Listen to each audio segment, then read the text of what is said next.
Good morning, everyone, and welcome to the Employee Benefits and HR Update.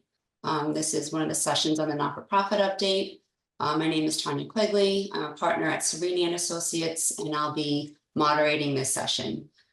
So I have some professionals with me that are in the HR fields, payroll, and employee benefits fields.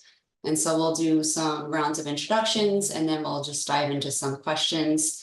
If anybody has any questions as we go, as we talk about our different topics and questions, please put them in the webinar chat and we'll try to get to them if we can. If not, we will connect you with the speaker so you can talk with them offline.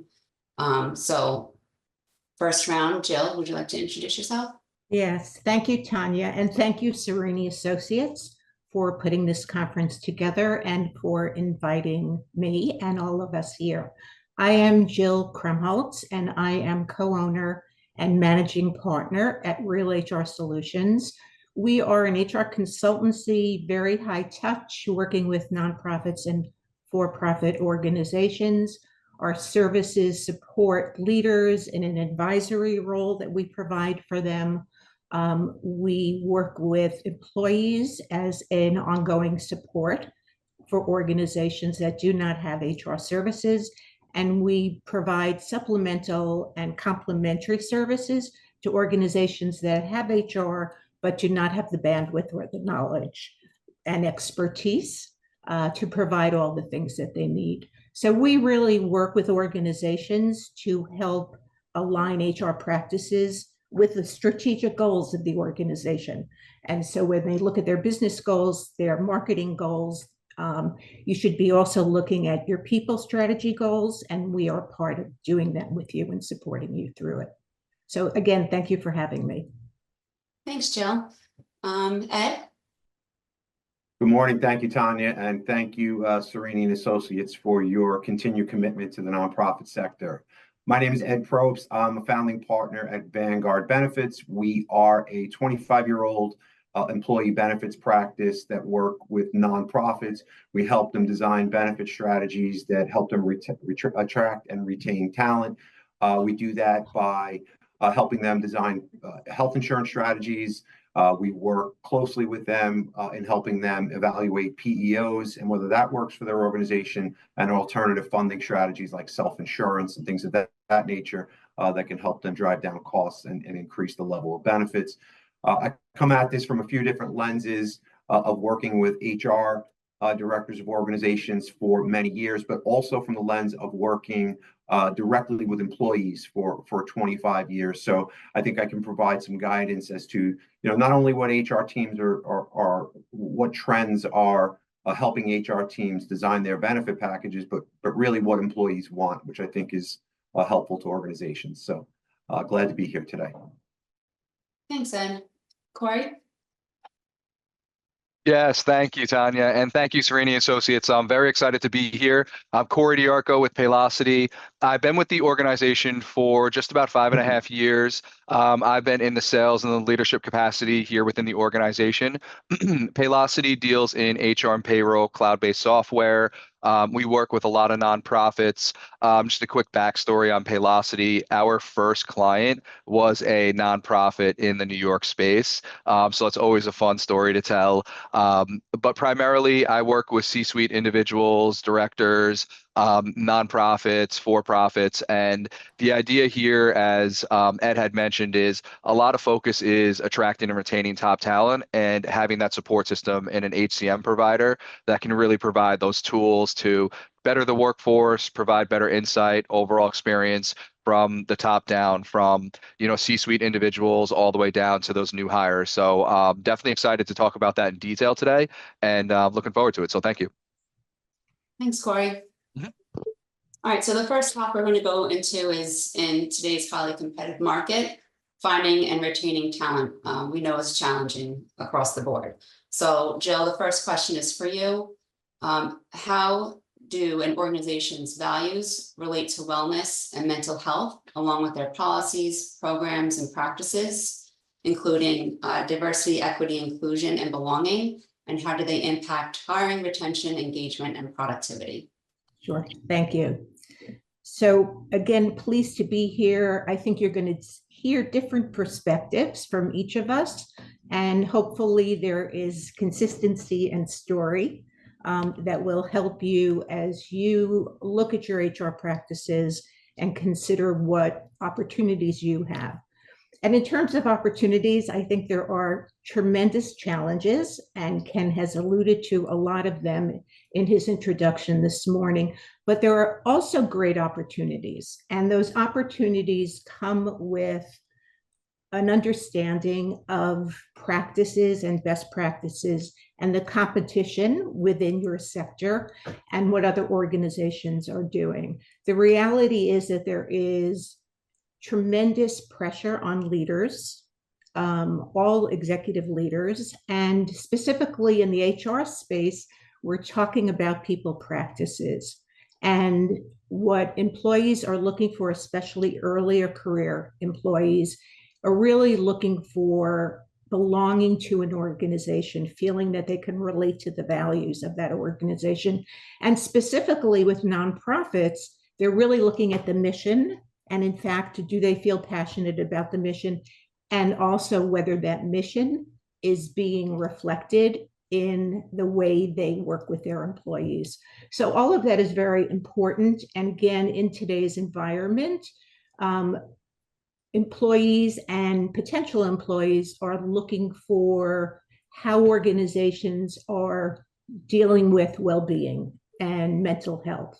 What kind of compensation and benefits are they looking at, even with the limitations of finances, how the organization is strategically and philosophically able to support the employees, and really the employee development, and what are the opportunities. So all of those things are really important. And certainly from a diversity, equity, and inclusion standpoint, people want to know that their voices are going to be heard, that they're going to feel like they belong to the organization. And the competition is just so enormous at this point that it really requires that an organization think about what their strategy is, what their philosophy is first, what their strategy is. And we'll talk more about that later as it relates to, for instance, compensation and pay equity. So. Thank you, Jill. So Ed, the next question is for you. What innovative benefit offerings can help organizations differentiate themselves in attracting and retaining talent? Yeah, so I agree with a statement Jill made. There is definitely an ongoing trend of supporting well-being in the workplace that is happening. Employers and nonprofits are seeing the value in supporting their employees' well-being, whether that be by reduced health insurance costs or increased productivity. There was a Gallup poll from 2023 that showed there was $450 to $500 billion in lost productivity last year due to mental health and stress in the workplace. So there's definitely a recognition of the value in increased productivity and the commitment to engagement in the workplace. So some of the benefits that you'll see are going to support work-life balance. 74% of employees want flexible work options at work, whether that is flexible hybrid schedules, remote work, things like daycare assistants that can support their family while they're at work. Things like that are definitely shifting in that direction, as well as many organizations we see are going to unlimited PTO schedules. So we're seeing a lot of that. Mental health is huge. There's a shift in the mental health. When 10 years ago, it was a very different environment. And now the stigma associated with mental health is definitely eradicating or shifting towards that, which is a beautiful thing. We have seen over the years more and more in our employee discussions. It's a vital service that needs to be provided in any benefit package, is supporting of mental health services for employees. They ask about it. It's one of the top things that they are asking when we do one-on-one education sessions. And not only are they looking for it, they expect employers now to be providing these services. And it's 80% of employees surveyed said that they would consider leaving a job for better mental health services. So mental health is huge. And I think, Jill said that EAP programs, stress mastery programs, where they're more proactive, where you can have somebody in the workplace that surveys employees about what is causing their stress, and then designs education programs that can help them address those pain points. We even have one client that, mental health has always been an issue with mental health providers being part of your network or out of network, and if they're out of network, they can be costly. We have one employer that they partnered with a local therapist, and because they had 150 employees in their organization, they were able to work out a competitive deal with a local therapist and encourage their employees to use this therapy and these therapists, and many of them do, which is supporting mental health in the workplace.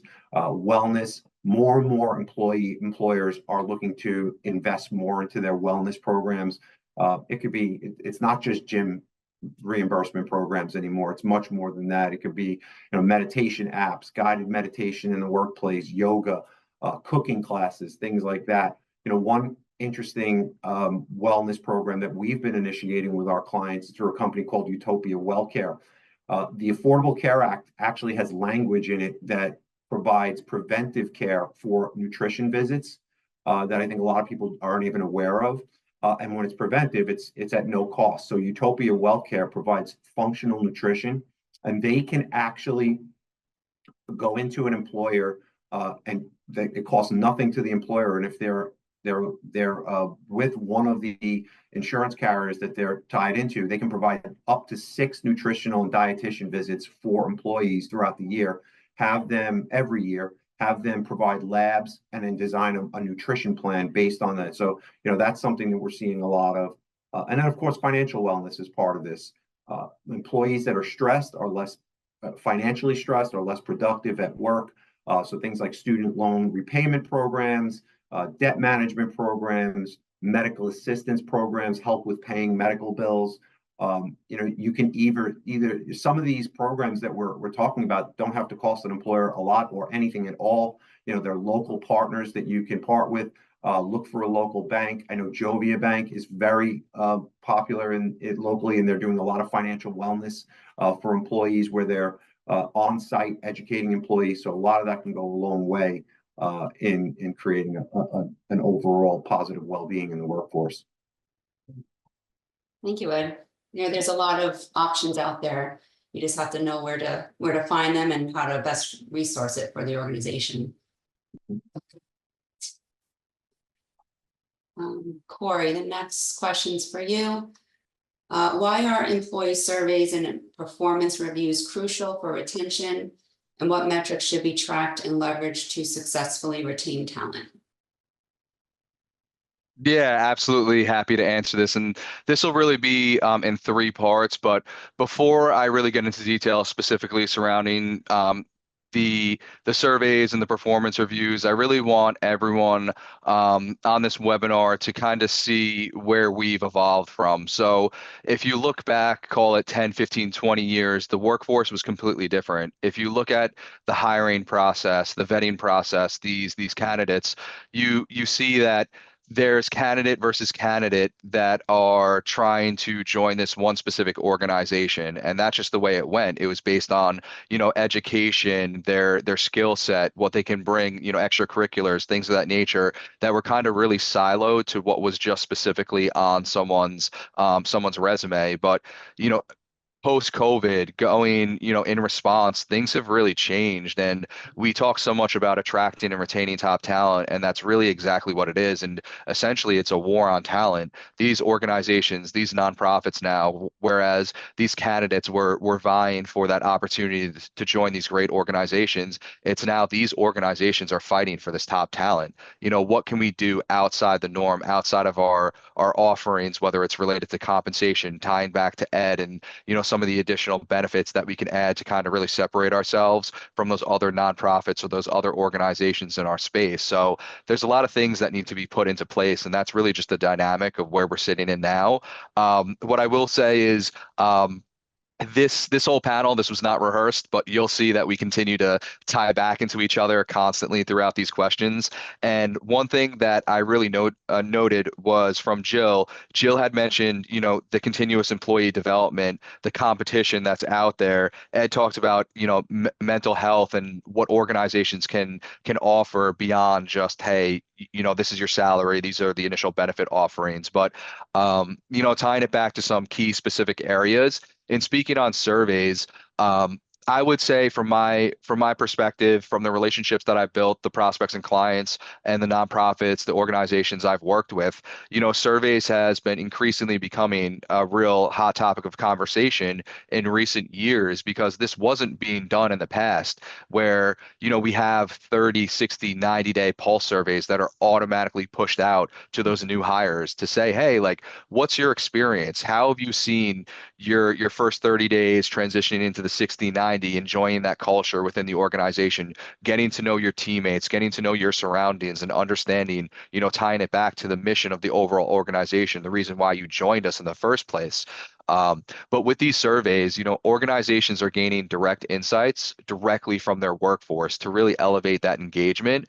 It's becoming more evident that you need to find out, and these employees expect their voices to be heard now.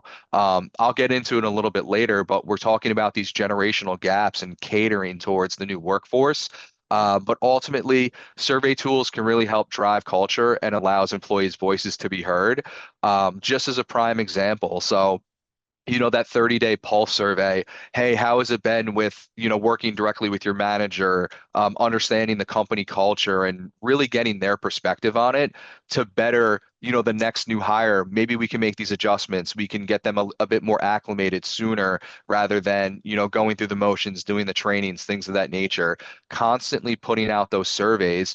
And then from the employee perspective as well, they see an organization seeing that, hey, we're constantly asking for feedback on how the organization can be better. That's a group, that's an organization, a nonprofit, a company that you want to be a part of, knowing that from the top down, they really do care about your opinion, whether you're a brand new hire or you're a 4, 5, 10, 15, 20-year vet within the organization.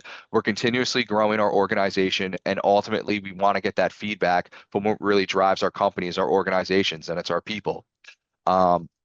Next part, going into performance reviews. A lot of clients and prospects I've spoken to in recent years, it's the typical structure of how it's always been. There's that annual performance review. We know it's fast approaching towards end of year, end of calendar years, end of fiscal years. The managers, the employees are anticipating exactly what's going on. But what I've really seen is that it's difficult to bridge that gap. It's hard to remember a conversation you've had with your direct manager 6 months, let alone, a year ago from the previous performance review. So, things that could really help supplement those conversations and really reference them during these performance reviews, whether, semi-annual or on an annual basis, are those surveys, are those journals that you're capturing, hey, we want to give you a stretch assignment, or here's some areas of improvement. You can tie that back into those performance reviews. And what we've seen is a lot of organizations, a lot of nonprofits are now leaning towards the 360 performance reviews. It's not just one-sided where we're pushing out, hey, here's your performance review. This is my feedback on, where you've progressed at within your role. What's ultimately the next step, your natural progression in the organization. Now we want your feedback. Hey, this is coming from your manager. This is their opinion. This is what we've seen. We've added supporting information from surveys, from journal entries. But now with the 360 performance reviews, it's going to allow feedback at any time, whether it's peers, it's the managers, it's direct reports, and it takes that performance review one step further, and it's more of a collaborative effort versus one-sided coming from the top down, the performance review, and ultimately has a direct correlation with the compensation, the merit increases, and things of that nature. And again, going back to those surveys and journal entries, it's just bridging the gap and allows, relative conversations during those performance reviews. A lot of the guests that we have on this webinar today, I don't know if you're doing annual performance reviews, semi-annual performance reviews, but in order to help supplement that, it's a good idea to push out those surveys or those journal entries, those stretch reports, giving pulse checks on your employees. Let them know that they're being heard, not just one time a year. I mean, the dynamic is changing, and this is typically what we're seeing in the marketplace. And some key metrics, things that organizations really don't think about. And it's like peeling the onion back and understanding the workforce let's get granular on where this employee is, what their thought process is through the surveys, through the journal entries, and tracking key metrics. And there are dashboards available. These are things that's just organic data within your HR, your payroll database, but it's things you normally don't think about. And it goes back to exactly what Jill and Ed had mentioned, and that's work-life balance. What offerings is my organization doing separate to the one other company I was looking to evaluate and potentially join? We don't think about travel time.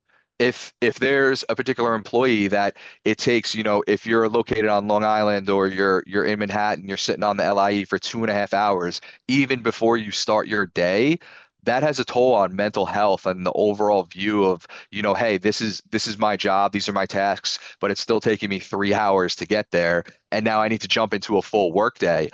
Understanding that employees' travel time, is there stuff that we can pivot where, hey, you might be located or, working in the Bronx or Manhattan, maybe we can kind of shift that 1-2 days a week where you're more locally, you can cut down on that travel time. You can focus on your key responsibilities while you're working. And then ultimately, bring it back to the family. You have family time. You're not spent. You're not constantly traveling and getting worn down on that.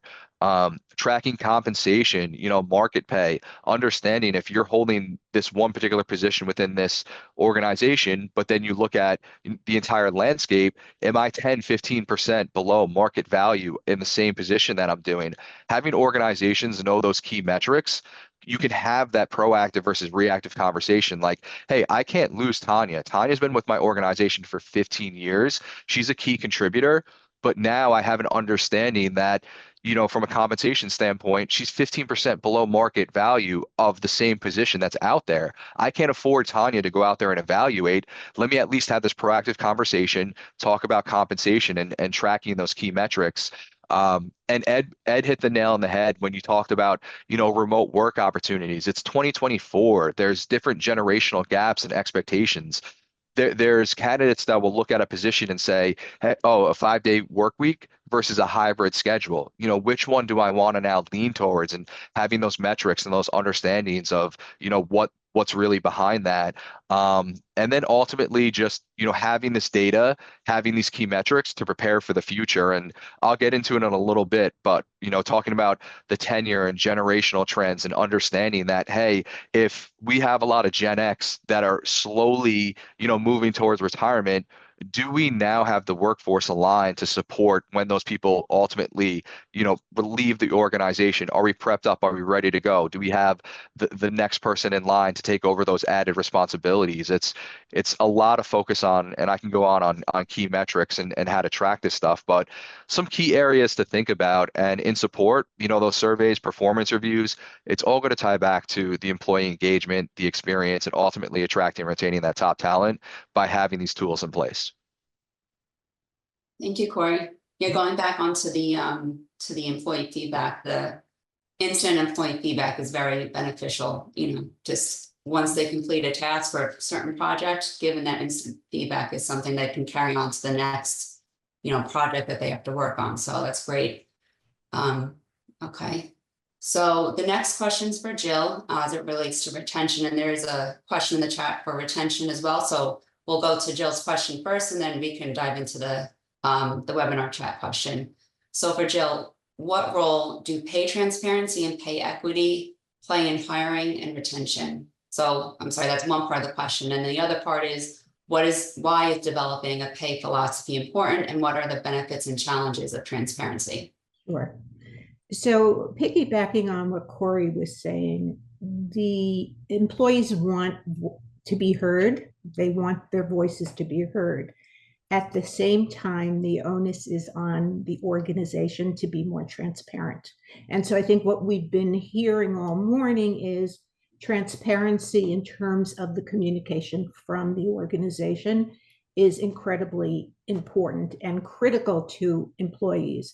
Ken actually spoke about it earlier in terms of communication, in terms of transparency. So if we pivot to pay transparency and pay equity, more and more organizations that we see and we're working with are looking at what is their pay strategy, right? What's their pay philosophy, right? And what is their pay strategy? And then what are their practices? So a lot of this started to be driven by some dissatisfaction amongst employees, but tremendously driven by legislation. And so the legislators are responding to our current status in terms of employees and what employees need to know. But they also have decided, and I think there are 20 states at this point that are focused on pay transparency. And we'll talk about what that means in a moment. And there are 10 specifically that have requirements around pay transparency. So pay transparency in terms of those 10 states speaks to transparency in terms of jobs and job postings. And they require that employers post what those salary ranges are for those jobs. So in those 10 states and different jurisdictions, in New Jersey, it's very interesting. Jersey City has a requirement, the rest of Jersey does not yet. And an aside is that most states that are adjoining or next to other states, i.e. New York, New Jersey, Connecticut, if they don't have laws, they are really following best practices, because if they don't have them yet, they will have them soon. So there clearly is a focus, and there will be more and more legal requirements. Some organizations, while those 10 organizations do not necessarily require the communication internally, more and more employees are expecting that, right? And here we get into pay equity, which is what am I making versus what the person next to me is making. And gone are the days where you can really say, well, that a manager can say, actually, you can't talk about your salary, right? Or I can't talk to you about your salary or others. There is a requirement, it's not a law, but it is really best practices that when an employee asks a manager what other people are making or what their salary is and what the opportunity is in terms of salary structure, the manager needs to respond to that, right? So that is really best practice, but the legal piece is really around transparency externally to candidates. And certainly what's happening, and to go back to what Ed said earlier, organizations are seeing transparency, not just in terms of postings, but in terms of discussing upon hiring what other compensation looks like in the organization. And those are the organizations that are attracting more and more employees, right? More and more candidates. The greater the transparency, I think the greater the ability to hire, to retain, to engage, and to build trust. The challenges are that you are now looking at opening up your philosophy and your strategy to your employees or to potential employees. And that really speaks to organizations needing to look at what it is they want to provide to their employees, what they can provide from the standpoint of their philosophy and their values, to really looking at their budgets. And so what does compensation look like? And some of this is about doing benchmarking, right? To look at what other organizations are doing. And then there really is a very, very big need and a deep dive in terms of looking at pay equity, right? So internally, What are you paying people? Are there inconsistencies related to age, related to gender, related to, people's color of people's skin?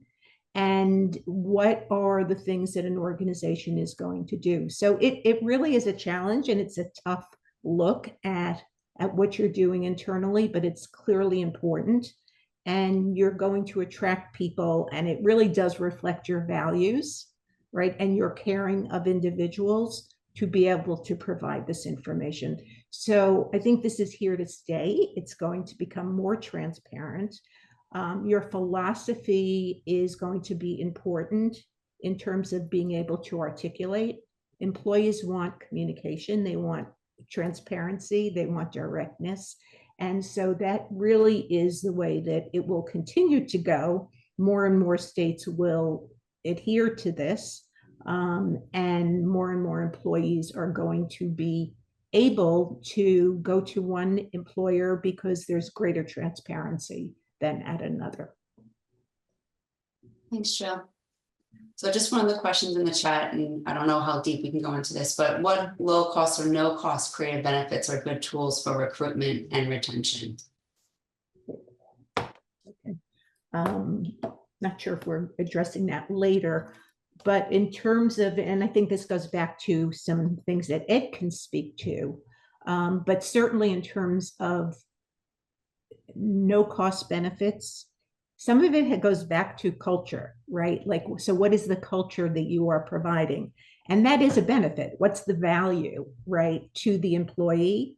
And what are the different values that, and they're going to be different employees have different values.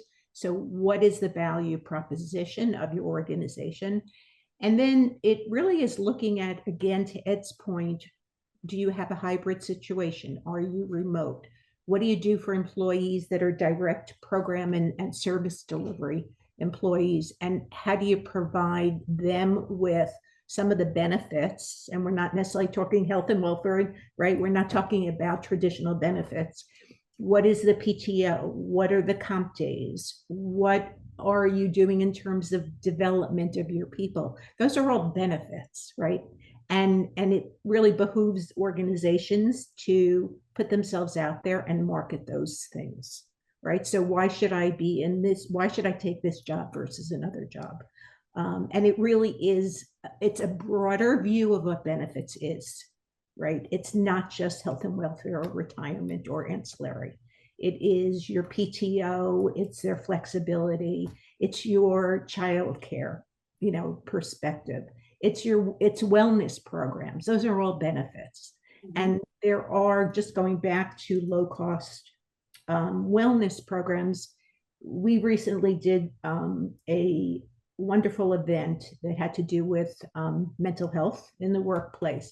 And counties are doing some wonderful, wonderful things. So one, EAPs are, I think, probably are doing more and have increased their reputation, but counties are also doing a tremendous amount. So, relative to your question about benefits, these are all things that are really important to employees.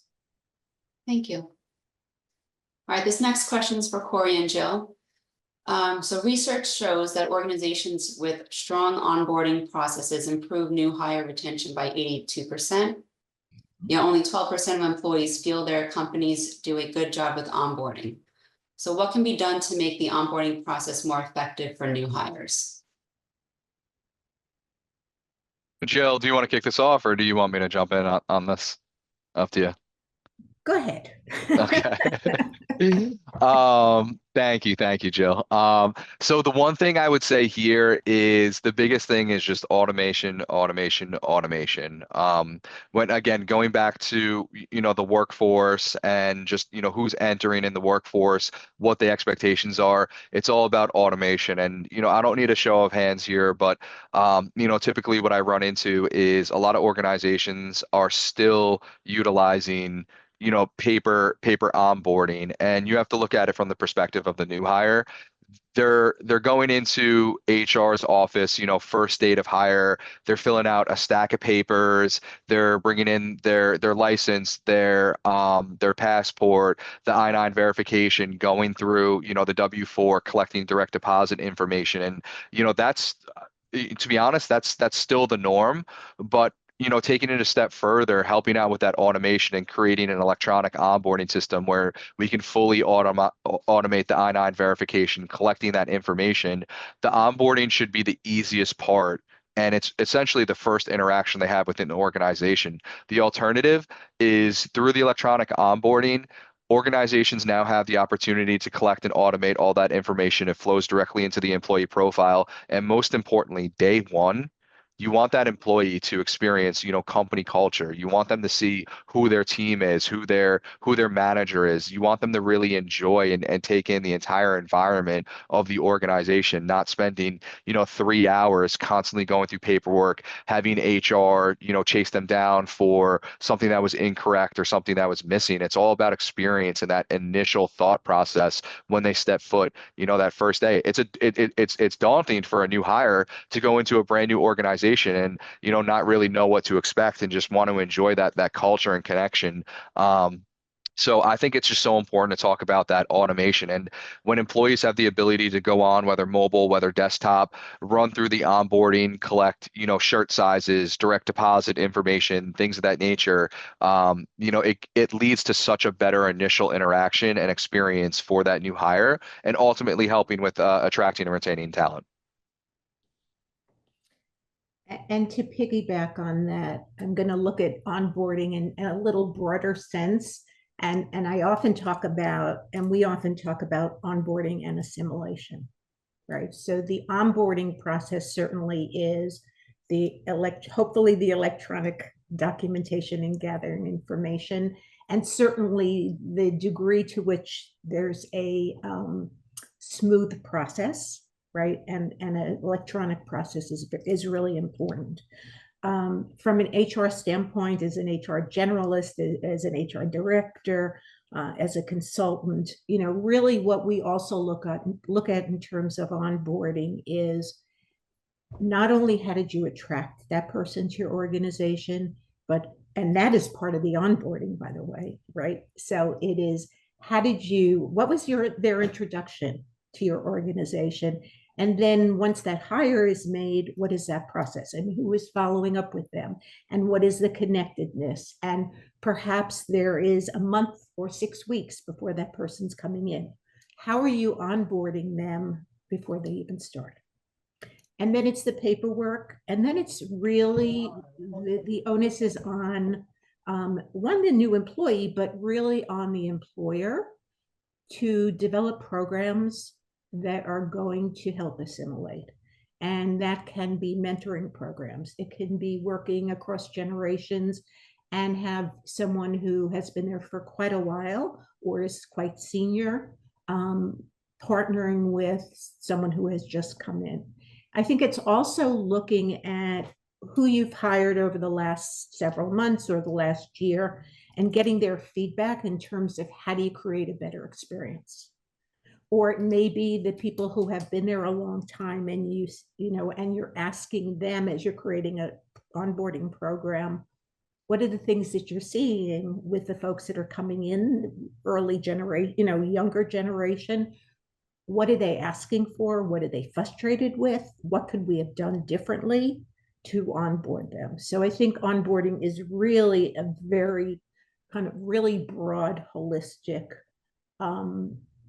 grooming and assimilating process to really reinforce the things that you talked about when you were recruiting those people, right? And what are the policies and practices to support that? Thank you, Jill and Corey. Ed, the next question's for you. How can organizations effectively promote their benefits and practices throughout the organization to remind employees of their value and keep them incentivized to stay? Yeah, so with this question, I really want to tie this back into a couple of comments and questions I'm seeing in the chat. And they're related to, how does a smaller organization keep up larger organizations, how do they provide these wellness benefits that are attractive? That, you know, I heard a couple of comments. I heard Corey and Jill both talk about culture. I heard Jill say the word trust, and I wrote it in big letters, right? And that's huge, right? Organizations want their employees to trust them, and they want their candidates to trust them. If their employees trust them, they'll probably be a good springboard for, or sounding board, I should say, for new candidates. But that ties the benefit question on how smaller organizations does this. This really ties into the communication piece, because there are plenty of benefits that you can provide that would cost little to no money. And a lot of those benefits you may already have access to. You're just not highlighting them, or you're not educating your employees on them. And we see this a lot, that there are benefits that could be included in what you're already providing to your employees that you're not highlighting. And I think that's critical if you want to develop that culture, if you want to gain that trust, that you shouldn't. I think it's, you know, we get into open enrollment period, and the big item is always health insurance. What are we going to do about health insurance? What are we going to do about dental insurance? But mostly health insurance, right? Because it costs the most, it's the most stressful, and HR teams have the most stress related to, you know, did we get a high renewal? Are we able to communicate that to the employees that, you know, that actually delivers benefits that are the same or better without charging them more money? So that's the stressful piece of it. And when that happens, I feel like sometimes, especially in smaller organizations, those other benefits that could really, really make that retention piece better are not highlighted.